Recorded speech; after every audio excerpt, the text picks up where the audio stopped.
Assalamualaikum, selamat petang.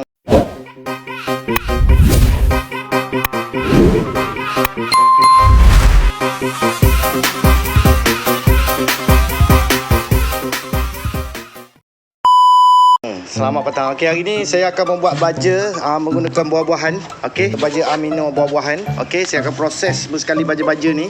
Saya akan letak dalam apa ni, saya hancur-hancurkan, saya akan letak dan peramkan dalam ni dan menggunakan sedikit 2-3 jenis bahan lagi lah untuk menjadikan baja. Yang ni EM ini saya akan campurkan ke dalam untuk neutralkan balik air. Ni bahan-bahan dia yang saya gunalah. Okey, buah-buah okey lagi.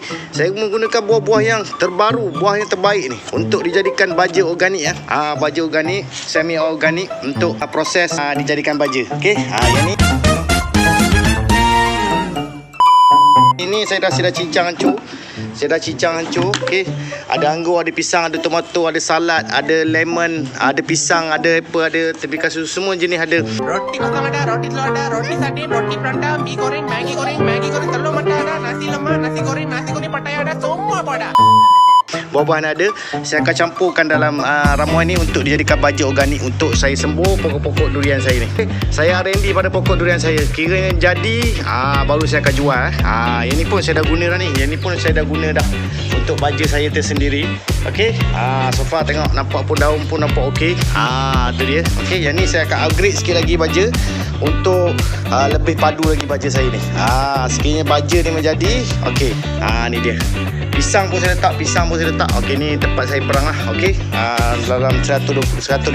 Lupa like, subscribe, komen saya punya channel supaya anda boleh dapat detail lagi daripada saya macam mana perkembangan baja yang saya buat ni, baja organik, amino organik buah-buahan. Okey, yang ni bahan-bahan ni kita akan menggunakan ini juga. Okey, kita akan menggunakan daun-daun salad ni yang kering-kering ni.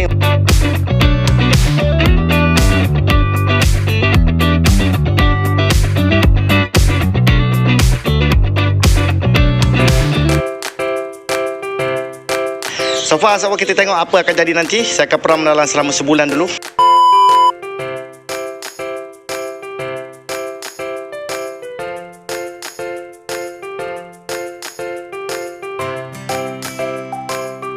So saya akan menggunakan baja sembuaran pada daun organik. Kita akan perang selama sebulan, 2 bulan, 3 bulan dan setahun untuk dijadikan baja yang power.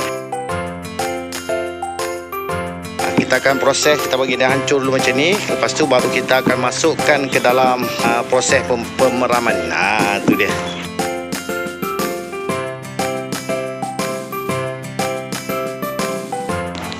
Okey, ini satu lagi bahan yang perlu saya campur dalam baja amino buah-buahan.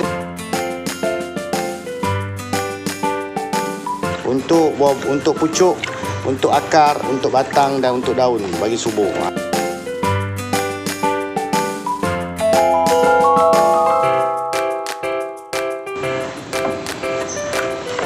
Okey, dah makin pekat dah. Dah makin pekat. Yang ni bagus ni. Ini untuk maniskan buah-buahan. Yang manis buah. Kalau durian tu kita nak bagi durian manis, kita kena guna benda ni. Ni untuk maniskan buah-buahan.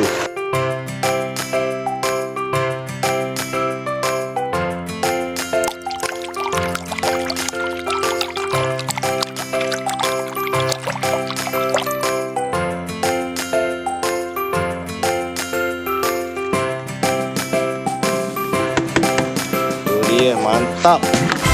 Peperaman baja buah-buahan. Kalau power baja ni, insya-Allah saya akan jual kepada anda.